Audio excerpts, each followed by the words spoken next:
നീ എന്താ ദേവ ഈ ആലോചിച്ചു നിൽക്കുന്നേ? ചെന്ന് അവളോട് പോയി പറ ഈ വീട്ടിൽ നിന്നും ഇറങ്ങിപ്പോകാൻ. ദേവന്റെ അമ്മ പ്രഭയെ അത് പറഞ്ഞതും ദേവൻ അവരെയൊന്ന് നോക്കി. എന്താടാ, എന്തേ? എൻ്റെ പൊന്നുമോന് ഇത് ചെന്ന് അവളോട് പറയാൻ വയ്യേ? എങ്കിൽ വേണ്ടടാ, നീ പറയണ്ട, ഞാൻ തന്നെ പറഞ്ഞോളാം ആ മൂദേവിയോട്. അവരതും പറഞ്ഞുകൊണ്ട് കലിതുള്ളി അടുക്കളയിലേക്ക് നടന്നു. ഊണിന്റെ സമയം ആകുന്നല്ലേ ഉള്ളൂ, അതുകൊണ്ട് അടുക്കളയിൽ അവൾ ഉണ്ടാകുമെന്ന് അവർക്കറിയാമായിരുന്നു. ഓ, തമ്പുരാട്ടി അടുക്കള ജോലിയിലായിരുന്നോ? ഇങ്ങോട്ട് നോക്കടി. അവളെ കണ്ടതും അവർ ദേഷ്യത്തോടെ വിളിച്ചു. പാകമായ സാമ്പാർ അടുപ്പത്തു നിന്നും ഇറക്കി വെച്ചുകൊണ്ട് മായ അവരെ തിരിഞ്ഞു നോക്കി. എന്താ അമ്മേ? അവർ ദേഷ്യത്തിലാണെന്ന് അറിഞ്ഞപ്പോൾ അവൾ പതിയെ അവരെ വിളിച്ചു. ചീ, ആരാടി നിന്റെ അമ്മ?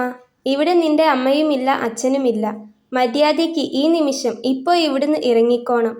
പ്രഭ അവൾക്ക് നേരെ ഉറഞ്ഞു തുള്ളി. എന്നും ഇതൊരു സ്ഥിരം പല്ലവിയാണെങ്കിലും ഇന്നത്തെ അവരുടെ പെരുമാറ്റം അവളെ വല്ലാതെ ഭയപ്പെടുത്തിയിരുന്നു. അവൾ ഒരടി പിറകിലേക്ക് നീങ്ങി. അമ്മേ, അമ്മ എന്താ ഈ പറയുന്നേ? ഇപ്പോൾ ഇങ്ങനെ പറയാൻ മാത്രം എന്താ ഉണ്ടായത്? മായ ചോദിച്ചു. എന്താണെന്ന് നിനക്കറിയില്ലേ മൂദേവി? പ്രഭ അവളുടെ മുടിക്കുത്തിൽ പിടിച്ചു. അമ്മേ, വിടമ്മേ, എനിക്ക് വേദനിക്കുന്നു. പ്രഭയുടെ കയ്യിൽ പിടിച്ചുകൊണ്ട് മായ പറഞ്ഞു. അവളുടെ കണ്ണുകൾ നിറഞ്ഞിരുന്നു. മുഖം വേദന കൊണ്ട് ചുളിഞ്ഞു. മര്യാദയ്ക്ക് നിന്റെ സാധനങ്ങളും എടുത്ത് ഇവിടെ നിന്നിറങ്ങിക്കോ, അവരവളെ ഊണുമേശയിലേക്ക് തള്ളിക്കൊണ്ട് പറഞ്ഞു. ദേവേട്ടൻ എവിടെ അമ്മേ? അവൾ ചുറ്റും നോക്കി. പക്ഷേ ദേവനെ മാത്രം കാണുന്നില്ല. അതു കണ്ടതും പ്രഭയൊന്ന് പുച്ഛത്തിൽ ചിരിച്ചു. അവനോ ദേ മുറിക്കുള്ളിൽ കയറിയിരിപ്പുണ്ട്. നിന്റെ മുഖം അവന് കാണണ്ട പോലും. നീ ഒന്ന് ഇവിടെ നിന്നിറങ്ങിയെങ്കിൽ അവനൊന്ന് പുറത്തേക്ക് ഇറങ്ങാമായിരുന്നു. അത് പറഞ്ഞപ്പോഴാണ് അവൾക്ക് ശരിക്കും വേദനിച്ചത്. ആ വേദനയോടെ തന്നെ അവൾ തങ്ങളുടെ മുറിയിലേക്ക് നോക്കി. വാതിൽ അടച്ചിട്ടില്ല, തുറന്നു കിടപ്പാണ്. പക്ഷേ അനക്കമൊന്നും കേൾക്കുന്നില്ല. അവൾ പതിയെ മുറിയിലേക്ക് നടന്നു. വാതിൽക്കൽ എത്തിയതും കണ്ടു ബെഡിൽ കിടക്കുന്ന ദേവനെ. അവൾ അവനരികിലേക്ക് നടന്നു. ദേവേട്ടാ, അവൾ പതിയെ വിളിച്ചു. അതു കേട്ടതും അവൻ ബെഡിൽ കിടന്ന അവൻ്റെ ഫോണെടുത്ത് അതിലേക്ക് നോട്ടം പായിച്ചു. അവളുടെ വിളി കേൾക്കാത്തതുപോലെ. അമ്മ പറയുന്നു എന്നോട് ഇവിടെ നിന്നും പോകാൻ, അതും എന്നേക്കുമായി. ഞാൻ എന്താ ചെയ്യേണ്ടത്? അവൾ ചോദിച്ചു. അമ്മ പറഞ്ഞത് തന്നെയാ എനിക്കും പറയാനുള്ളത്. ഒന്ന് ഇറങ്ങിപ്പോയിക്കൂടെ ഇവിടെ നിന്നും? അങ്ങനെയെങ്കിലും ഞാനൊന്ന് സമാധാനത്തോടെ ജീവിച്ചോട്ടെ. വല്ലാത്തൊരു ദേഷ്യത്തോടെ അത്രയും പറഞ്ഞ് അവൻ വീണ്ടും ഫോണിലേക്ക് തന്നെ നോട്ടം കൊടുത്തു.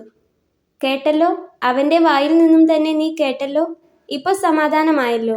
ഇനിയെങ്കിലും ഇവിടെ നിന്നൊന്ന് ഇറങ്ങിക്കൂടെ? വർഷം 4 അവൻ്റെ കൂടെ കിടക്കാൻ തുടങ്ങിയിട്ട്. എന്നിട്ടോ എന്തേലും കാര്യമുണ്ടോ? അതുമില്ല. ഒരു കൊച്ചിനെ പോലും കൊടുക്കാൻ കഴിയാത്ത നിന്നെക്കൊണ്ട് എന്തിനു കൊള്ളാം? സ്ത്രീധനവുമില്ല, ഒരു കൊച്ചിനെയാണേൽ പ്രസവിക്കുകയുമില്ല. ഇനിയും ഒരു ഇത്തിൾക്കണ്ണി പോലെ ഇവിടെ കടിച്ചു തൂങ്ങി നിൽക്കാതെ ഇറങ്ങിപ്പോയിക്കൂടെ നാശമേ നിനക്ക്? കലിപ്പൂണ്ടു നിൽക്കുന്ന അവരത് പറയുമ്പോൾ മായ ശരിക്കും ഞെട്ടിവിറച്ചിരുന്നു. അവൾ കണ്ണുകൾ ഇറുക്കെ അടച്ചു. പിന്നെ പതിയെ കണ്ണു തുറന്ന് ദേവനെ ഒന്ന് നോക്കി. അവൻ വിജയശ്രീലാളിതനെ പോലെ നിൽക്കുന്നുണ്ട്. മുഖത്താണേൽ വല്ലാത്തൊരു പരിഹാസ ചിരിയും. അതിൽ കൂടുതൽ പിടിച്ചു നിൽക്കാൻ അവൾക്കാകുമായിരുന്നില്ല. നിറഞ്ഞൊഴുകിയ കണ്ണുകൾ അവൾ അമർത്തി തുടച്ചു. പിന്നെ തൻ്റെ ഡ്രസ്സുകൾ ഓരോന്നും ബാഗിലേക്ക് എടുത്തു വെച്ചു. ബാഗുമെടുത്ത് അവൾ ഇറങ്ങുമ്പോൾ ദേവൻ ഒന്ന് പുറത്തേക്ക് വന്നതുപോലുമില്ല. പ്രഭ അവൾക്ക് പിറകെ ചെന്നു. ഒരു നിമിഷം. അവൾ അതും പറഞ്ഞുകൊണ്ട് മുറിയിലേക്ക് തന്നെ തിരികെ നടന്നു. ദേവൻ അപ്പോഴും ഫോണിലെന്തോ കോമഡി വീഡിയോ കണ്ട് രസിക്കുകയാണ്. ഞാൻ പോകുന്നു. ഇനിയും ഇവിടെ നിന്ന് ആരുടെയും മനസ്സമാധാനം ഞാനായിട്ട് കളയുന്നില്ല. ഒരാഴ്ചക്കകം എൻ്റെ പണയം വെച്ച എല്ലാ സ്വർണവും എനിക്ക് തിരിച്ചെടുത്ത് തന്നിരിക്കണം. അവൾ അതും പറഞ്ഞ് തിരിഞ്ഞു നടക്കാൻ ഒരുങ്ങുമ്പോഴാണ് പ്രഭ അങ്ങോട്ട് വന്നത്. അപ്പോൾ നീ ഇത്ര കാലം ഇവിടെ നിന്ന് ഭക്ഷണം കഴിച്ചതോ? രാത്രി ഇവിടെ അന്തി ഉറങ്ങിയതോ? അതിൻ്റെ കൂലിയോ? അത് ഞങ്ങൾ ആരോട് ചോദിക്കും? പ്രഭ അവൾക്ക് നേരെ ചോദ്യമുയർത്തി. അത് കേട്ട് അവളൊന്ന് അവരെ പുച്ഛത്തോടെ നോക്കി. നിങ്ങൾ ഇത്രയും തരം താഴ്ന്ന സ്ത്രീയാണെന്ന് ഞാൻ വിചാരിച്ചില്ല. അതാണെന്ന് മനസ്സിലായ സ്ഥിതിക്ക് അതേ രീതിയിൽ തന്നെ ഞാൻ മറുപടി തരാം. കൊല്ലം 4 ഞാൻ ഇവിടെ അടിമപ്പണി ചെയ്യുന്നു. പക്ഷേ അന്നൊന്നും എനിക്ക് അതൊരു ബുദ്ധിമുട്ടായി തോന്നിയിട്ടേയില്ല. എൻ്റെ വീടും വീട്ടുകാരുമാണെന്ന രീതിയിൽ മാത്രമേ ഞാനത് കണ്ടിട്ടുള്ളൂ. എന്നാൽ നിങ്ങൾക്ക് ഞാൻ ആരുമല്ലാത്ത സ്ഥിതിക്ക് എനിക്കും അങ്ങനെ തന്നെ മതിയല്ലോ. ഇവിടെ നിന്നും കഴിച്ച ഭക്ഷണത്തിന് ഞാൻ ഈ വീട്ടിലെ സകല ജോലികളും ചെയ്തതിൻ്റെ കൂലിയായി കൂട്ടിയാൽ മതി. പിന്നെ രാത്രി അന്തിയുറങ്ങിയത്. അതിന് പകരമായി ഞാൻ നിങ്ങളുടെ മകന് കിടന്നു കൊടുത്തിട്ടുമുണ്ട്. അതിലെന്തെങ്കിലും സംശയമുണ്ടെങ്കിൽ ഉളുപ്പും മാനവും ഇല്ലാത്ത നിങ്ങൾക്ക് അത് നിങ്ങളുടെ മകനോട് തന്നെ ചോദിക്കാം. അടുത്ത ആഴ്ച എനിക്കെൻ്റെ പൊന്നെല്ലാം തിരിച്ചു കിട്ടിയിരിക്കണം. അത്രയും പറഞ്ഞപ്പോൾ അവൾക്ക് വല്ലാത്ത ആശ്വാസം തോന്നി. അവളിലെ പെണ്ണിനെയും ആത്മാഭിമാനത്തെയും തൃപ്തിപ്പെടുത്താൻ അത്രയെങ്കിലും പറയണമായിരുന്നു അവൾക്ക്. റോഡിലിറങ്ങി ബസ് സ്റ്റോപ്പിലേക്ക് നടന്നപ്പോഴേക്കും അവൾ നന്നേ ക്ഷീണിച്ചിരുന്നു. ഒരുപാട് കരഞ്ഞതുകൊണ്ടാകണം വല്ലാത്ത ക്ഷീണം തോന്നിയത്. അവനെയും അവൻ്റെ അമ്മയെയും ആ നശിച്ച വീടും വിട്ട് വന്നതിൽ അവൾക്കൊട്ടും കുറ്റബോധം തോന്നിയില്ല. അതുകൊണ്ട് തന്നെ ആ ഉച്ചനേരത്ത് അവൾക്ക് നന്നായി ദാഹിച്ചു, കൂടെ വിശപ്പും. പക്ഷേ കയ്യിൽ 1 രൂപ പോലും പൈസയില്ല. വീട്ടിലേക്കുള്ള ബസ്സിന് എങ്ങനെ ടിക്കറ്റ് എടുക്കുമെന്ന് പോലും അറിയുന്നില്ല. എന്തു ചെയ്യും? അവൾ ചുറ്റും നോക്കി. എല്ലാം അറിയുന്ന കടകൾ തന്നെയാണ്. അവൾ പതിയെ ഗോപാലേട്ടൻ്റെ പലചരക്ക് കടയിലേക്ക് നടന്നു. അവളെ കണ്ടതും അയാളൊന്ന് ചിരിച്ചു. എന്താ മോളെ, എന്താ വേണ്ടത്? അയാൾ ഒരു ചിരിയോടെ തന്നെ ചോദിച്ചു. അപ്പോഴാണ് അവളുടെ കയ്യിലെ ബാഗ് അയാൾ കണ്ടത്. അല്ല, എവിടേക്കോ ഉള്ള യാത്രയാണല്ലോ. ഒറ്റയ്ക്കാണോ പോകുന്നേ? കൂടെ ആരുമില്ലെന്ന് കണ്ട് അയാൾ ചോദിച്ചു. അത് എന്താ മോളെ, എന്തു പറ്റി? അയാൾ ചോദിച്ചു. എനിക്കൊരു 50 രൂപ തരാമോ ഗോപാലേട്ടാ? അവൾ അതാണ് ചോദിച്ചത്. എന്താ മോളെ, എന്തേലും പ്രശ്നമുണ്ടോ? ചോദിക്കുമ്പോൾ അയാളിലൊരു വല്ലായ്മ തോന്നിയിരുന്നു. ഞാൻ എൻ്റെ വീട്ടിലേക്ക് പോവുക ഗോപാലേട്ടാ.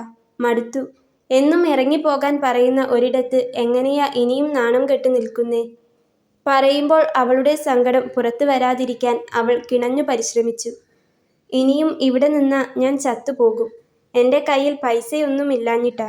വീട്ടിലെത്തിയിട്ട് ഞാൻ ഗോപാലേട്ടന് തിരിച്ചു തരാം.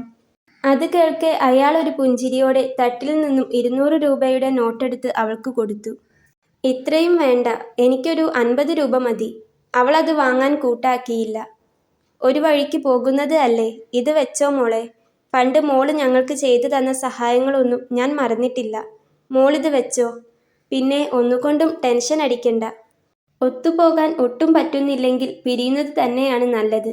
മോള് പഠിപ്പും വിവരവുമുള്ള കുട്ടിയല്ലേ. വീട്ടിൽ ചെന്ന് എല്ലാവരോടും കൂടി ആലോചിച്ചിട്ട് ഒരു തീരുമാനമെടുത്താൽ മതി. ദേവന്റെയും അവൻ്റെ അമ്മയുടെയും സ്വഭാവം നല്ലപോലെ അറിയുന്നതുകൊണ്ട് പറയുന്നതാ. ഇപ്പോൾ തന്നെ എന്തൊക്കെയാ കേൾക്കുന്നത്? സ്ത്രീധനത്തിൻ്റെ പേരിൽ പെൺകുട്ടികളെ കൊന്നു കെട്ടിത്തൂക്കി അവസാനം അവർ തന്നെ ആത്മഹത്യ ചെയ്തതാണെന്ന് വരുത്തി തീർക്കും. എന്നിട്ട് ആർക്കാണ് നഷ്ടം? പെൺകുട്ടികൾക്കും അവരുടെ വീട്ടുകാർക്കും പോയി. ഇവന്മാരൊക്കെ കുറച്ചു ദിവസം കേസിൻ്റെ പിന്നാലെ പോയി പിന്നെ പുറത്തിറങ്ങി വേറെ കെട്ടി സുഖമായി ജീവിക്കും. അത്ര തന്നെ, ഗോപാലേട്ടൻ പറഞ്ഞു. 200 രൂപ വേണ്ട, 50 മതിയെന്ന് പറഞ്ഞിട്ട് ഗോപാലേട്ടൻ കേട്ടില്ല. അവസാനം 100 രൂപയും വാങ്ങി അവൾ അവിടെ നിന്നും ഇറങ്ങി. ഈശ്വര, നല്ലൊരു മോളായിരുന്നു. അതിന് സ്വസ്ഥത കൊടുക്കണേ. അവൾ പോകുന്നത് നോക്കി നിൽക്കെ ഗോപാലേട്ടൻ പ്രാർത്ഥിച്ചു. നല്ല വിശപ്പും ദാഹവും ഉള്ളതുകൊണ്ട് തന്നെ പോരുന്ന വഴിക്ക് ഒരു ജ്യൂസ് കൂടി കുടിച്ചിട്ടാണ് അവൾ വീട്ടിലേക്ക് വന്നത്. വീട്ടിൽ അമ്മയും അച്ഛനും ഒരു സഹോദരനുമാണുള്ളത്. ഇന്നത്തെ കാലത്ത് നടക്കുന്നത് കണ്ടിട്ടാകണം അമ്മയും അച്ഛനും സഹോദരനും ആരും അവൾക്ക് എതിരായൊന്നും പറഞ്ഞില്ല. എന്നു മാത്രമല്ല, അവൾക്ക് വേണ്ട എല്ലാ സപ്പോർട്ടും അവർ കൊടുക്കുകയും ചെയ്തു. വിവാഹമോചനവും കോടതിയുമായി പിന്നെയും കുറച്ചു മാസങ്ങൾ കൂടി കടന്നുപോയി. അവസാനം വിവാഹമോചനം ലഭിച്ചപ്പോഴാണ് അവൾക്ക് വല്ലാത്ത ആശ്വാസം തോന്നിയത്. ശരിക്കും കൂട്ടിലടച്ചൊരു കിളിയെ തുറന്നു വിട്ടതുപോലെ. അതിനുശേഷം അവൾക്ക് വീണ്ടും കല്യാണാലോചനകൾ വന്നു തുടങ്ങി. പക്ഷേ ഒന്നിനും അവൾ സമ്മതിച്ചില്ല. അവസാനമാണ് അവൻ വന്നത്. അവളുടെ സഹോദരൻ്റെ ആത്മസുഹൃത്ത് ജിത്തു. അവളെക്കാളും 4 വയസ്സ് മൂത്തതാണ്.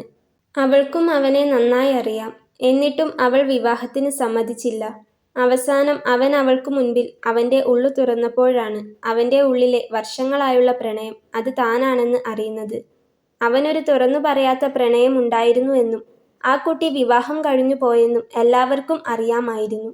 എന്നാൽ അത് മായയാണെന്ന് എല്ലാവരും അപ്പോഴാണ് അറിഞ്ഞത്. അവൾക്ക് ദേവന് ഒരു കൊച്ചിനെ കൊടുക്കാൻ കഴിഞ്ഞില്ല എന്നതാണ് അവരുടെ ദാമ്പത്യം പിരിയുവാനുണ്ടായ കാരണമെന്ന് പറയുമ്പോഴും ജിത്തുവിന് മാറ്റമൊന്നും ഉണ്ടായില്ല. വിവാഹമേ വേണ്ടെന്ന് വെച്ച അവൻ ജീവിതത്തിൽ ഒരാളെ കൂടെ കൂട്ടുന്നുണ്ടെങ്കിൽ അത് മായയെ മാത്രമായിരിക്കും എന്നവൻ വാശി പിടിച്ചു. അവസാനം ആ വാശിക്കൊടുവിൽ മായ അവൻ്റെ താലിക്ക് മുൻപിൽ തലകുനിച്ചു. ജിത്തേട്ടാ, ഒന്ന് വണ്ടി ഇവിടെ നിർത്താമോ? മായ അത് പറഞ്ഞതും ജിത്തു വണ്ടി ഒരു സൈഡിലായി ഒതുക്കി നിർത്തി. അവൾ കാറിൽ നിന്നും ഇറങ്ങാതെ അല്പസമയം പുറത്തേക്ക് തന്നെ നോക്കിയിരുന്നു. കാര്യം എന്താണെന്ന് അറിയാനാണ് ജിത്തു അവൾ നോക്കുന്നിടത്തേക്ക് നോക്കിയത്. തൊട്ടടുത്ത കടയിൽ നിന്നും സാധനങ്ങൾ വാങ്ങാൻ നിൽക്കുന്ന ദേവനെയും അമ്മയെയും കണ്ടപ്പോൾ ജിത്തുവിന് കാര്യം പിടികിട്ടി. അവനൊരു പുഞ്ചിരിയോടെ മായയെ നോക്കി. അവളുടെ ചുണ്ടിലുമുണ്ടായിരുന്നു മനോഹരമായൊരു പുഞ്ചിരി. ആരിത്, പ്രഭയോ? എന്താ പ്രഭേ ഈ കേൾക്കുന്നേ? നിന്റെ രണ്ടാമത്തെ മരുമോളും ബന്ധം പിരിഞ്ഞെന്ന് കേട്ടല്ലോ. എന്താ ചെയ്യാ, വല്ലാത്തൊരു കഷ്ടമായിപ്പോയി. അതിലെ പോയൊരു സ്ത്രീ പ്രഭയെ കണ്ടതും അവരെ ഒന്ന് കുത്തി നോവിക്കാൻ എന്ന പോലെ അവിടേക്ക് വന്നുകൊണ്ട് ചോദിച്ചു. അത് കേട്ടതും ദേവനാകെ വിറഞ്ഞു കയറി. എങ്കിലും അവനൊന്നും പറഞ്ഞില്ല. ആ സമയത്ത് തന്നെയാണ് മായയും ജിത്തുവും അങ്ങോട്ടേക്ക് വന്നത്. അത് പിന്നെ എന്തോ മറുപടി പറയാൻ തുടങ്ങിയ പ്രഭ കാണുന്നത് തനിക്കരികിൽ വന്നു നിൽക്കുന്ന മായയെയും ജിത്തുവിനെയുമാണ്. അവളുടെ ഒരു കൈ വീർത്തു വന്ന അവളുടെ വയറിനെ താങ്ങിപ്പിടിച്ചിരുന്നു. മറുകൈ ജിത്തുവിൻ്റെ കൈകളെയും ചുറ്റിപ്പിടിച്ചിട്ടുണ്ട്. അവർ വല്ലാത്തൊരു വിമിഷ്ടത്തോടെ അവളുടെ വീർത്ത വയറിലേക്കൊന്ന് നോക്കി. ചേട്ടാ, 2 കിലോ ആപ്പിൾ, ജിത്തു പറഞ്ഞു. 2 കിലോ വേണ്ട ജിത്തേട്ടാ, 1 കിലോ മതി. മായ അത് പറഞ്ഞപ്പോഴാണ് ദേവൻ ഒന്ന് തിരിഞ്ഞു നോക്കിയത്. മായയെയും ജിത്തുവിനെയും കണ്ടതും ദേവൻ ഒരു പുച്ഛത്തോടെ തിരിയാൻ തുടങ്ങുമ്പോഴാണ് അവളുടെ വീർത്ത വയർ കാണുന്നത്. ആ നിമിഷം അവനാകെ വല്ലായ്മ തോന്നി. അവൻ അറിയാതെ തന്നെ മായയുടെ മുഖത്തേക്കൊന്ന് നോക്കിപ്പോയി. അവളുടെ മുഖത്തെ ഭാവം എന്താണെന്ന് ദേവന് മനസ്സിലായില്ല.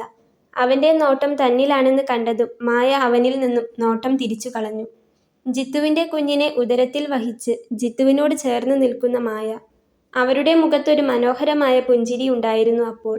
അതുതന്നെയായിരുന്നു മായയ്ക്ക് ദേവന് കൊടുക്കാനുള്ള മറുപടിയും, വാക്കുകൾക്കതീതമായ മറുപടി.